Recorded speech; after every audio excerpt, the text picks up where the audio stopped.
Hello everyone. Today we're gonna be streaming. Well, I guess not live streaming, but like I'm gonna be recording the process that I do in 800 because I realized that that's gonna track more views because it's like you're actually watching me do a problem, and hopefully I can solve an 800 under 3 minutes. But anyways, here's my current task because I haven't done anything else.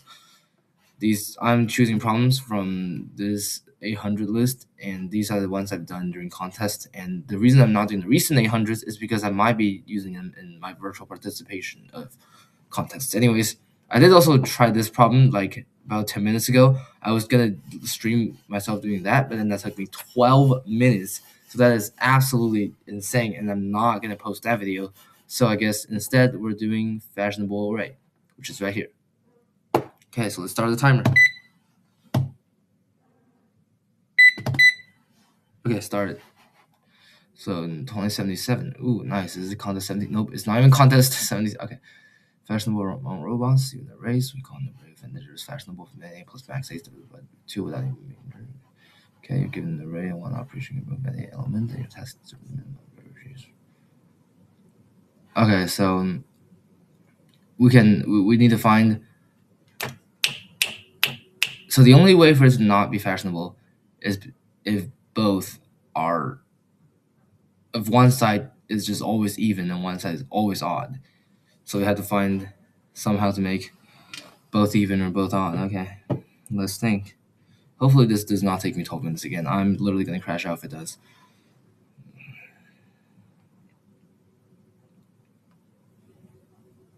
Okay, so just find the first even number on both sides, the first odd number on both sides, and then find. Okay, that should be easy enough. If my keyboard will connect. Okay, here we go.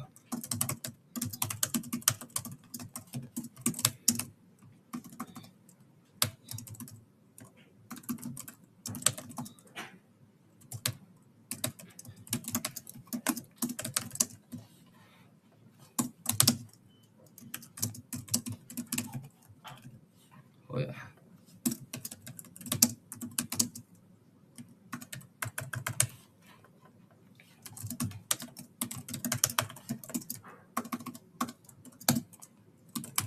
Probably doesn't even need a solve function for problems like this, but got used to it.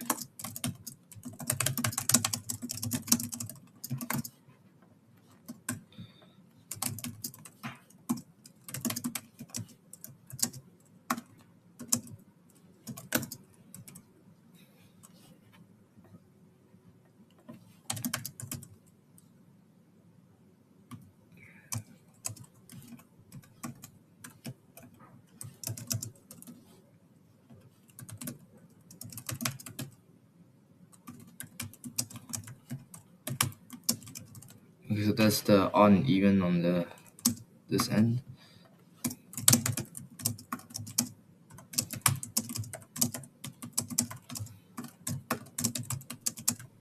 Okay.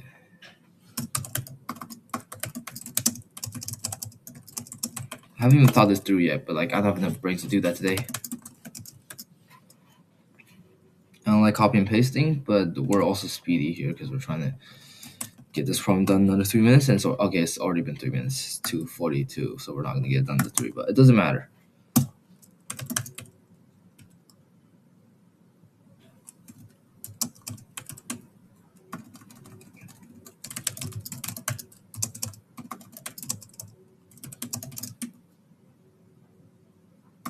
Oh, it's just a minus odd 2. That's how many we need to delete. Plus odd 1. Minus 1, I believe. Yep, minus 1. Compare that with.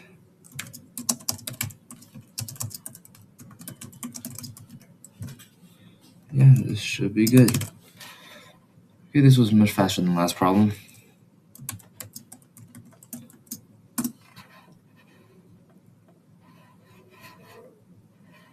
We have 1. Are you kidding me? Why is the second supposed to be 0? If you don't remove any. Dude. Oh, I didn't even sort. What the heck? I might be a bum. Guys, I might be a bum.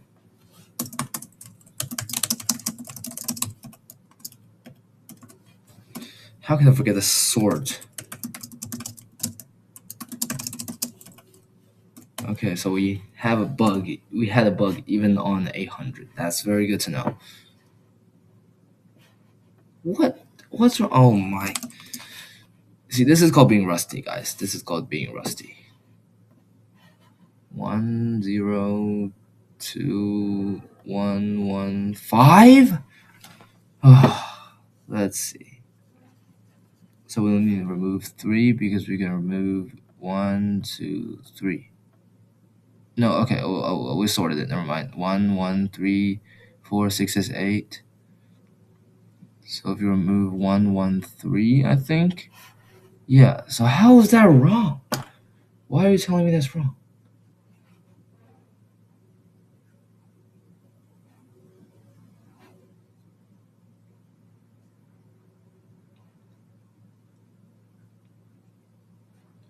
N minus U2 should be 0.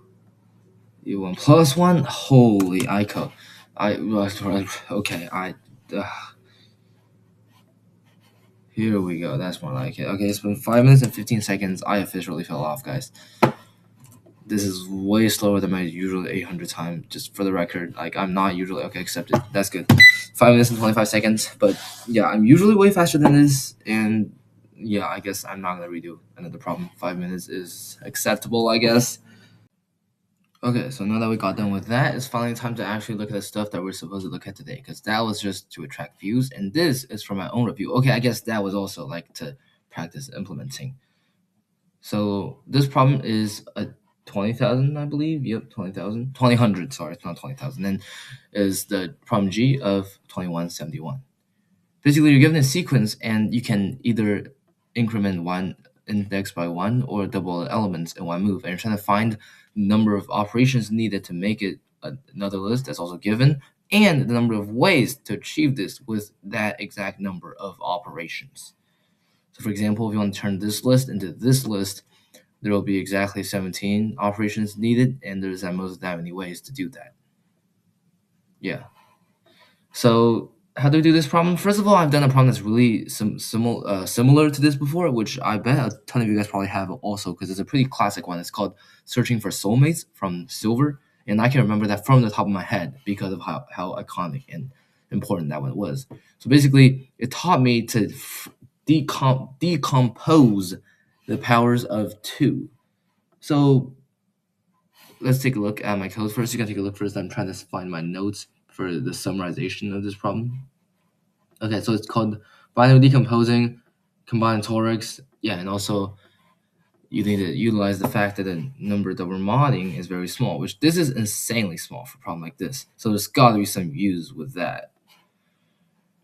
So first of all, notice that if we add a 1 and we do, say, k multiplications of 2 afterwards, that basically equivalates to adding 2 to the kth power to that number.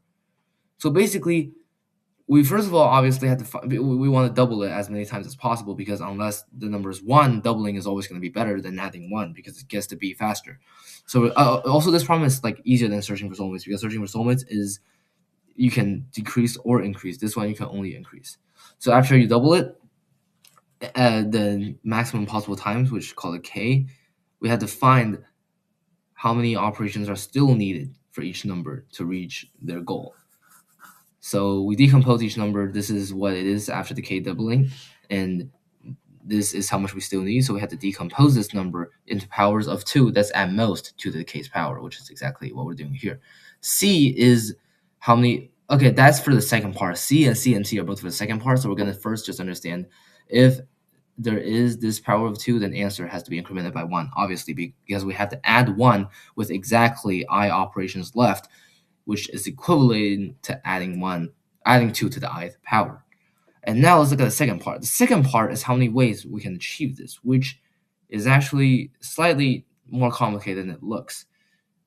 Because notice that on each layer, well, on each operation on each plus 2 to the ith power operation for each of the i's, there's going to be at most 1 of each of these operations for each number, because we're not going to add 2 powers of, say, 2 to the 5th power. We're not going to add 2 of those, because 2 to the 5th power is just 2 of the 6th power, right?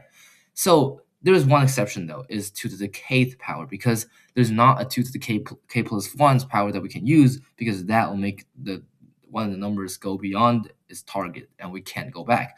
So if it's at 2 to the kth power, CID keeps track of how many 2 to the kth power the idth number is using, and CNT is how many numbers does indeed have 2 to the ith power, which this is CNTK.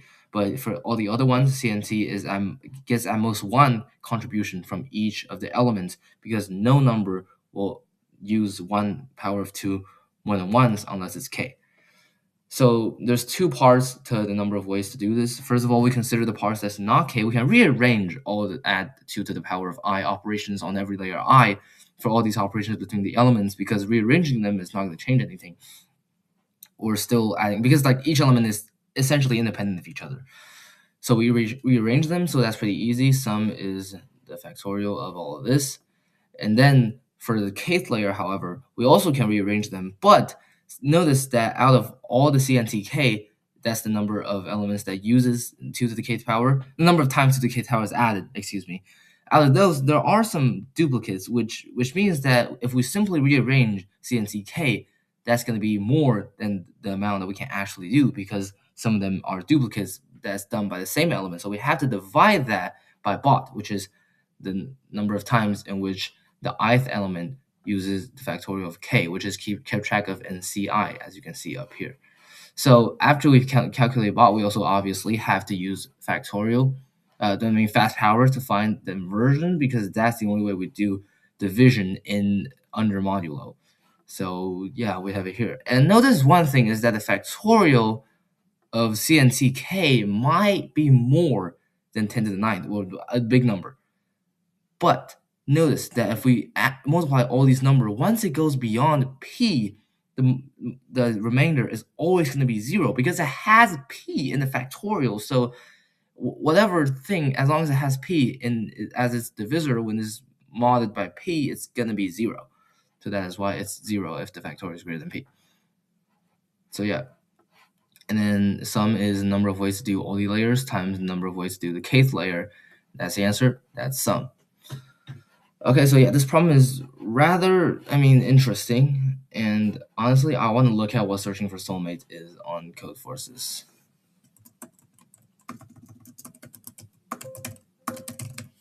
Okay, so that's only 1500. I do not agree with this, by the way, because if this problem deserves a 2000, then this problem at least deserves a 2100, because it's way more difficult in terms of thinking, because you're not only allowed to go forward, but you're also allowed to go backwards. See, how many operations will be needed. Okay, yeah, but also doesn't ask for the number of ways to do these operations. But I remember my code was much longer than that of this problem. But also that's probably because this problem doesn't require, the searching for soulmates doesn't require as much algorithm, especially the fast power for finding inversions, and yeah, the slight trick of making it 0 if it's beyond p. So yeah, that's it for this problem. Hopefully you enjoyed this more than whatever this is, because that problem was just pure, I don't even know what it is. And oh yeah, also I took the Canadian computing competition today, and I'm not allowed to disclose any information about the contest. I am, however, allowed to disclose information about myself, and my performance is absolutely bum. I don't know, I can't tell you how much time I spent on each problem, but like, all I know is I can't debug anymore. I'm just so cooked, and I can't debug my own programs. Yeah, and I can't review my score until tomorrow, and all my score distributions and stuff. No, actually, probably until the day after, because time zones. So yeah, thanks for watching, and I'll see you tomorrow.